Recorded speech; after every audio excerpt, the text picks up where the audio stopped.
Estamos celebrando esta Eucaristía, víspera de la liturgia de la Ascensión del Señor.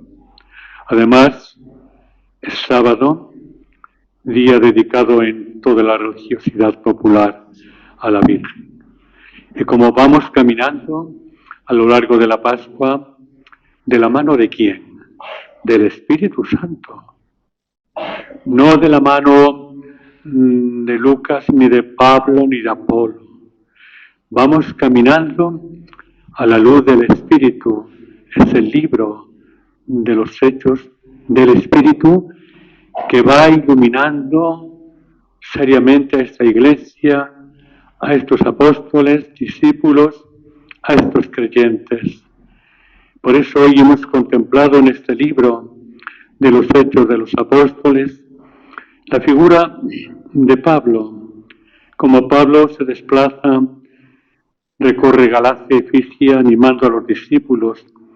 Es decir, Pablo en su caminar siempre anima, exhorta a la fe, que es la labor de un obispo, de un apóstol.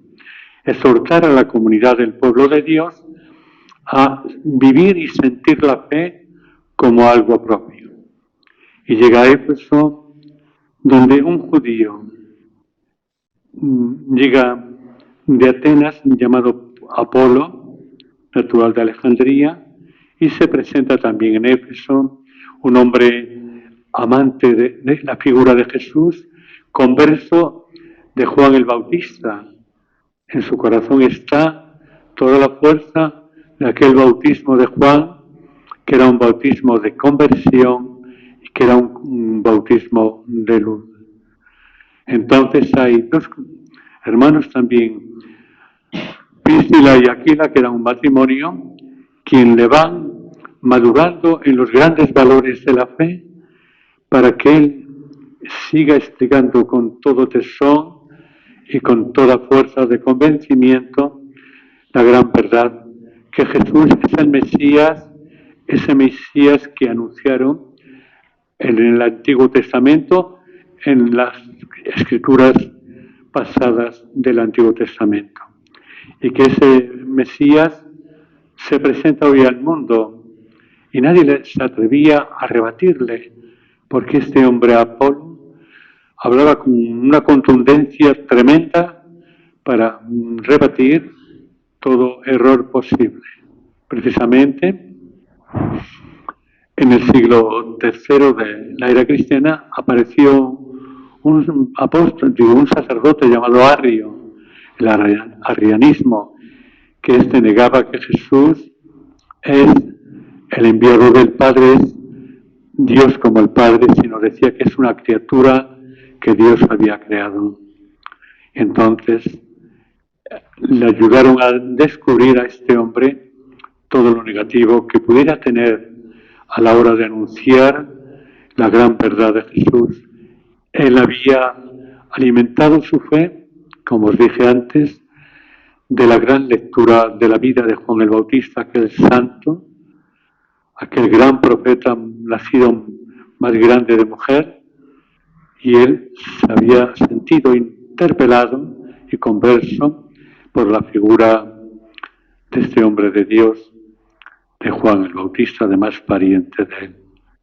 Por eso, hermanos, que a la luz de esta lectura veamos cómo el Espíritu va guiando a la Iglesia.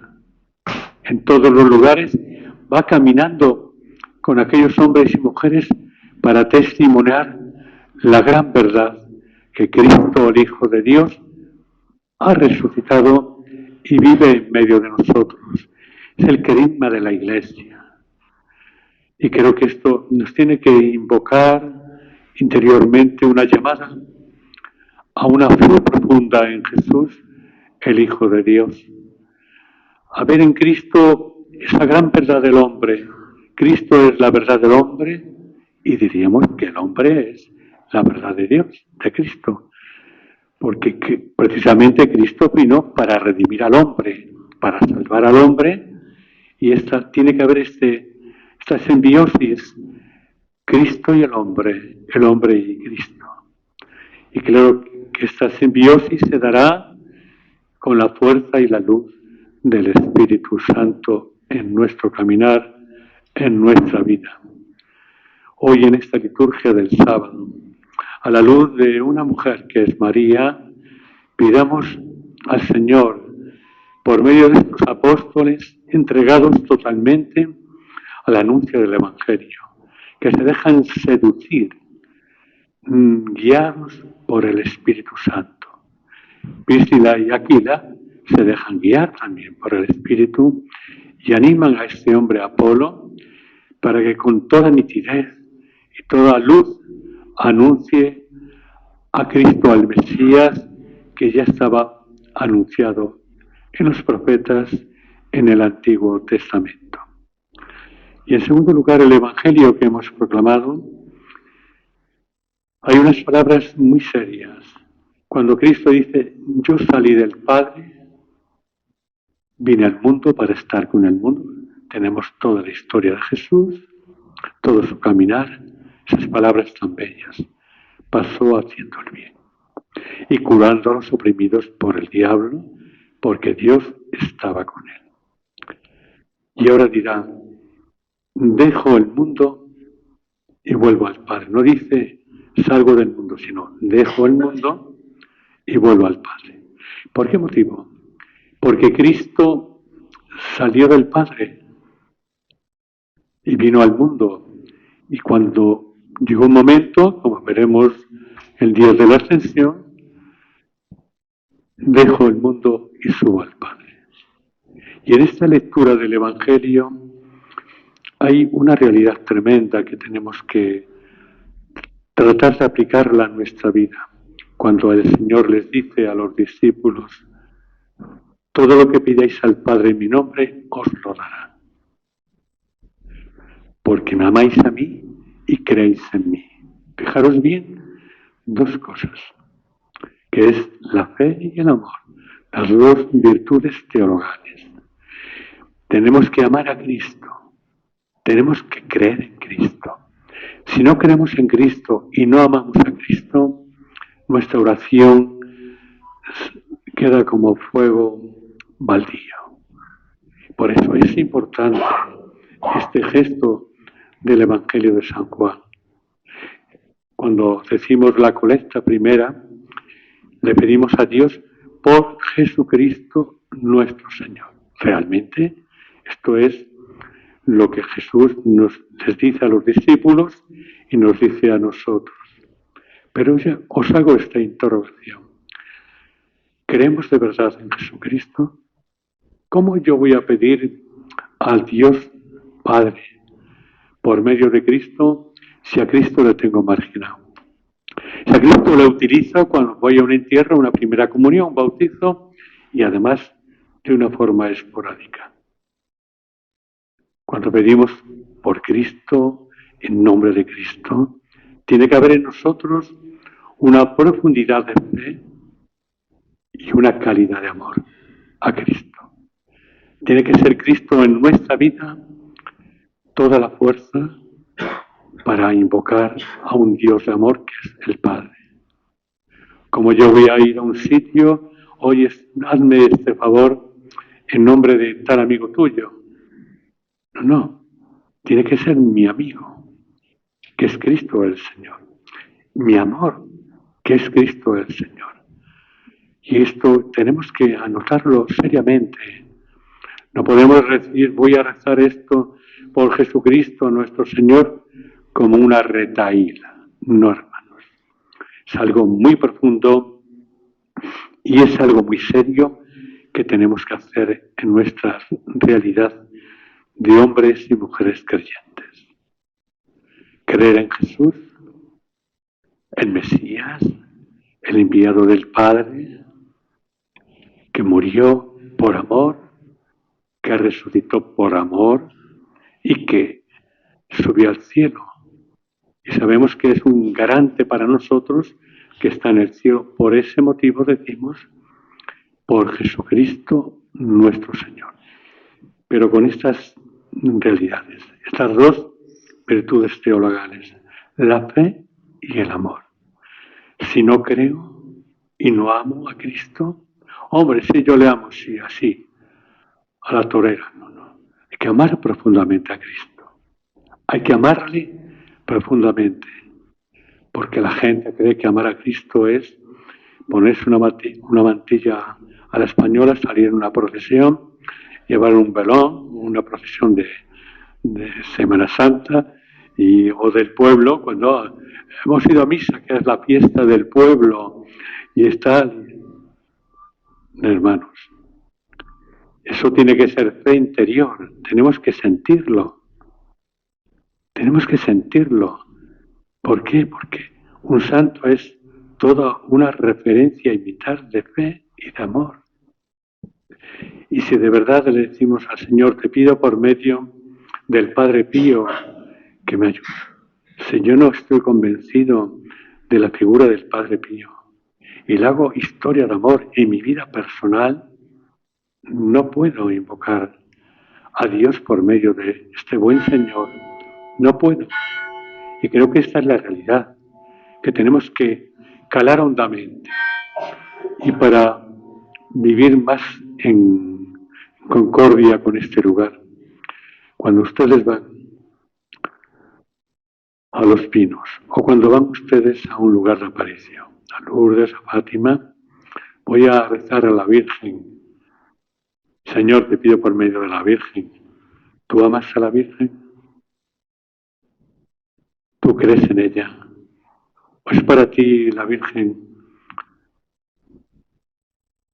una obra de arte que tú colocas con mantos y cetros, cuando en los pueblos le entregan el bastón de mando a la patrona del pueblo, todo esto?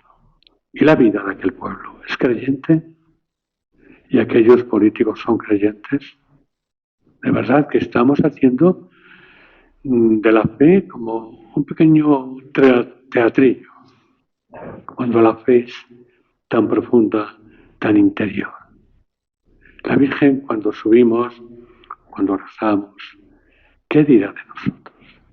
Madre, te pido esto, pero tú me amas, tú crees en mí y crees en mi hijo y le quieres. No, eso deja la parte. María es Cristo y Cristo es María. Por eso no olvidéis. Y nos reunimos en este lugar, en este altar, precisamente para celebrar la Eucaristía, como os decía, no hace mucho, y para ser Eucaristía. ¿Y cómo es una Eucaristía? Pues realmente creyendo y amando a Cristo. Así es, creyendo en la vida de cada día, creyendo en este fango del mundo de hoy, en esta corrupción, creyendo en el Señor, y que no tiemble vuestro corazón, ni sea cobarde por esta realidad.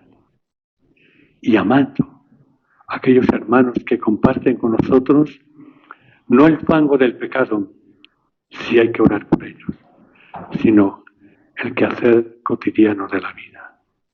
Y no podemos usar la figura de María para hacer espectáculos o negocios ideológicos o crematísticos. No, soy muy serio. Dejemos que la Virgen, los tiempos de la Virgen, que la Virgen sea la Virgen y que Dios sea Dios. No queramos adelantar los tiempos. A ver cuándo viene el milagro, a ver si lo aprueban. Estamos siempre pendientes de esta tesitura y olvidamos que los tiempos son de Dios, que los tiempos son de la Virgen. Y que a nosotros, ¿qué nos queda? Orar, creer que María se apareció en un sitio concreto del mundo. ¿Y para qué se apareció la Virgen? Para traernos a Cristo y para evangelizarnos y para decirnos que tenemos que ser buenos. Aquí tenéis un mensaje, pero antes ser muy buenos. Este es el mensaje de la Virgen. Este le tenemos olvidado. La gente aquí recuerda, es que los cardenales, los curas, los obispos, déjennos. Nosotros estamos en el bombo primero, con ustedes. Tenemos que ser buenos, claro. En nuestra dimensión tenemos que ser buenos. Pues que hoy, a la luz de este texto tan bello, del evangelista San Juan, el gran teólogo de los evangelios, aprendamos a esto. En primer lugar, a creer y amar a Cristo. Las dos virtudes teológicas, la fe y el amor. Y en segundo lugar, cuando oremos a Cristo a Dios por Jesucristo, que responda a que creemos en Jesús, a que tenemos fe. Y cuando vayamos a la Virgen a orarla, todo eso, Santa María, Madre de Dios, ruega por nosotros. Que eso responda al corazón, queridos fieles, no a la rutina y al folclore. Que eso responda a tu vida interior. De pie.